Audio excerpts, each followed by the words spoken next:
जो है ना, अहल सुन्नत और अहल तशय्यो दोनों के यहाँ, सवाए हनफियों के, मालकी, शाफ़ई, हम्बली, अहल हदीस और अहल तशय्यो, सब के नज़दीक ये सुन्नत है, वाजिब नहीं है। दूसरी कहानी मिर्ज़ा ने यह करवाई है कुर्बानी का मसला बयान करते हुए कि कुर्बानी करना बाकी तमाम मकातब फ़िक्र के यहाँ सुन्नत है, सिर्फ हनफियों के यहाँ वाजिब है। और बाकायदा इसने गिना है कि अहले तशय्यो के यहाँ, शाफियों के यहाँ, मालिकियों के यहाँ, हम्बलियों के यहाँ, अहले हदीस के यहाँ कुर्बानी करना सुन्नत है, सिर्फ और सिर्फ हनफियों के यहाँ कुर्बानी करना वाजिब है।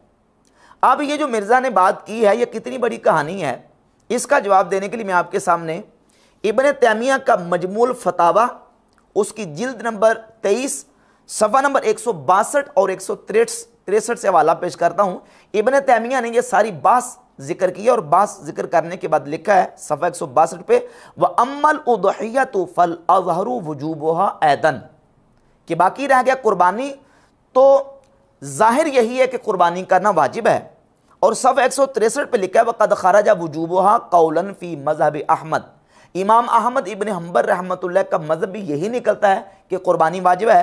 वह कौल अबी हनीफ़ा था, और इमाम अबू हनीफ़ा का भी यही कौल है। व अहदुल कौलैन फ़ी मज़हब मालिक, और इमाम मालिक रहमतुल्लाह का जो मज़हब है उसमें से एक कौल यही है। और ज़ाहिर मज़हब मालिक, या ये है कि इमाम मालिक रहमतुल्लाह का जो ज़ाहिर मज़हब है वो भी कुर्बानी के वजूब ही का है, तो कुर्बानी करना वाजिब है। इब्न तैमिया ने तहकीक करके बता दिया कि इमाम मालिक रहमतुल्लाह के नज़दीक, इमाम अहमद बिन हम्बल रहमतुल्लाह का जो मौक़िफ़ है उसमें एक कौल, और इमाम आज़म अबू हनीफ़ा रहमतुल्लाह का मौक़िफ़, और इब्न तैमिया ने अपना मुख्तार भी ये बता दिया है कि कुर्बानी करना वाजिब है। और गैर मुक़ल्लिदीन वहाबियों के उलमा के बाकायदा बयानात मौजूद हैं कि जिसमें वो खुलेआम कह रहे हैं कि कुर्बानी करना वाजिब है। अगरचे सारे वहाबी नहीं मानते, लेकिन वहाबियों के उलमा भी इस बात को अब तस्लीम करना शुरू कर गए कि कुर्बानी करना साहिब इस्तिताअत पर वाजिब है, क्योंकि कुर्बानी के वजूब के वाज़ेह दलाइल मौजूद हैं। कुर्बानी करना ये इस्तिताअत रखने वाले मुसलमान पर फ़र्ज, वाजिब और ज़रूरी है। अब मिर्ज़ा जरमी ने सिर्फ चूंकि हनफियों की मुखालफत करनी होती है कि किसी तरीके से हनफियों का मौक़िफ़ जो है वो सही साबित ना हो जाए, तो अब उसको जनाब वो दलाइल को तोड़ मरोड़ के इसने पेश करने की कोशिश की है, जबकि बिहम्द ताला बिल्कुल वाज़ेह कुरान और सुन्नत से इस पर दलाइल मौजूद हैं कि कुर्बानी साहिब इस्तिताअत पर वाजिब है। सबसे पहली दलील कुरान मजीद से अल्लाह रब्बुल इज़्ज़त ने सूरह कौसर में इरशाद फरमाया, फसल्लि लिरब्बिका वनहर, बस अपने रब के लिए नमाज पढ़िए और कुर्बानी कीजिए। वनहर, इन हर सीगा अमर है, और उसूल यह है कि मुतलकुल अमरी यदुल्लु अलल वुजूब इंद अदमिल करीनति सारिफा, जहां मुतलकन अमर आ जाए, हुक्म दिया जाए किसी काम का, तो मुतलकन अमर वजूब का तकाजा करता है, वजूब पे दलालत करता है, जबकि करीना सारफा मौजूद ना हो।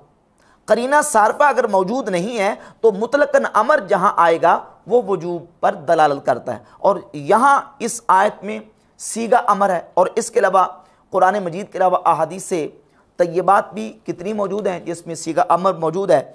मसलन सही बुखारी में 5500 नंबर हदीस है, 5500, रसूलुल्लाह सल्लल्लाहु अलैहि वसल्लम ने फरमाया, मन ज़बह क़ब्ल सलाति फलयज़बह मकाना उखरा, जो नमाज ईद पढ़ने से पहले कुर्बानी कर ले उसे चाहिए, फलयज़बह, ये भी सीगा अमर है, उसे चाहिए कि वो उसकी जगह पे दूसरी कुर्बानी करे, दूसरा जानवर ज़बह करे।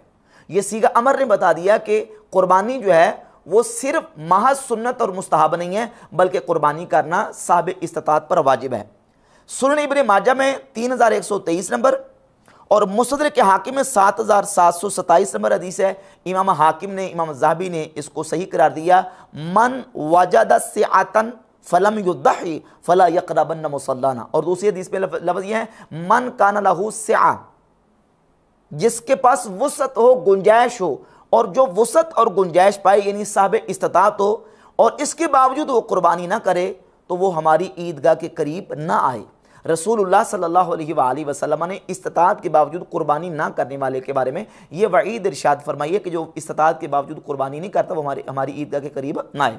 सुन्ने अबी दाऊद में इमाम अबू दाऊद ने बाब कायम किया है, और उसका नाम यह है कि बाबू माजा फ़ी इजाबिल अदाही, कुर्बानियों के वाजिब होने का बयान और कुर्बानी के वाजिब होने का बयान इसके तहत हदीस लेके 2788 नंबर हदीस है कि रसूलुल्लाह सल्लल्लाहु अलैहि वसल्लम ने फरमाया, या अय्युहन्नासु इन्ना अला कुल्ली अहली बैतिन फी कुल्ली आमिन उदहिया व अतिया, ए लोगों, हर घर वालों पर साल में एक उदहिया यानी कुर्बानी और अतीरा लाजिम है उन पर कि वो ये इसको करें। अतीरा ये शुरू में रजब के महीने में एक जानवर ज़बह किया जाता था जिसको रजबी और अतीरा कहा जाता था।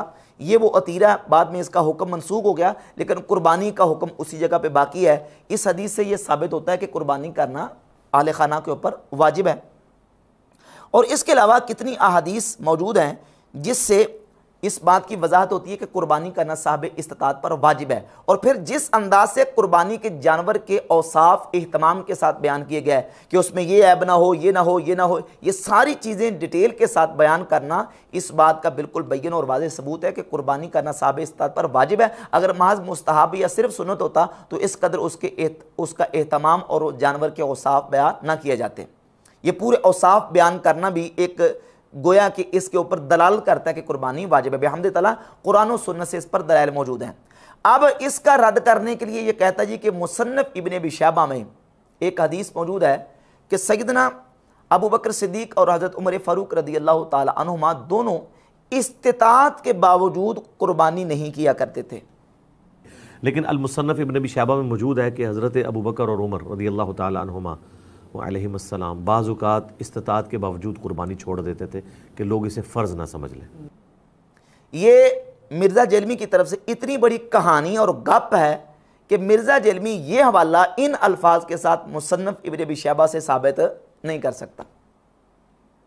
हवाला तो दे दिया और ये भी कह दिया कि इस्तिताअत के बावजूद शेखैन अबू बकर उमर रदियल्लाहु ताला अन्हुमा वो कुर्बानी नहीं किया करते थे।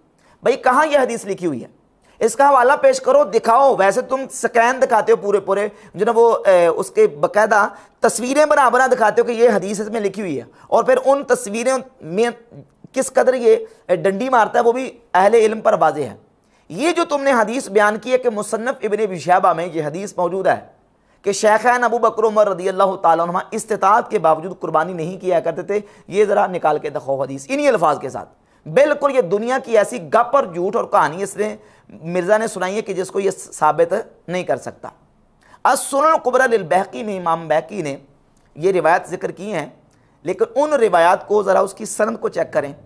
जब मैंने इसके सामने सैयदना खालिद बिन वलीद रदियल्लाहु ताला अन्हु के जहर पीने वाला वाक़या बयान किया था तो इसने उसके जवाब में ये कहा था कि इस रिवायत के अंदर इमाम सुफियान इब्न उयैना मुदल्लिस हैं और वो अन के साथ रिवायत कर रहे हैं, और दूसरा रावी इसमें इस्माइल बिन अबी खालिद है। तो इन रिवायतों को ज़रा निकाल के दिखाओ ना सुनन कुबरा बैहक़ी से। इन रिवायात के अंदर भी वही सुफियान इब्न उयैना है और अन के साथ रिवायत कर रहे हैं, और इस्माइल बिन अबी खालिद अन के साथ रिवायत कर रहे हैं।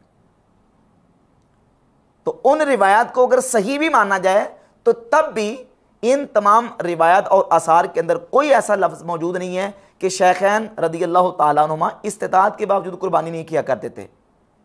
उनके पास इस्तिताअत नहीं होगी और उन पर कुर्बानी वाजिब नहीं होगी, तो जिस पर कुर्बानी वाजिब नहीं है उस पर कुर्बानी करना लाजिम नहीं है। ये तो उसके लिए हुक्म है कि जिसने इस्तिताअत पाई और उसके बावजूद कुर्बानी नहीं की।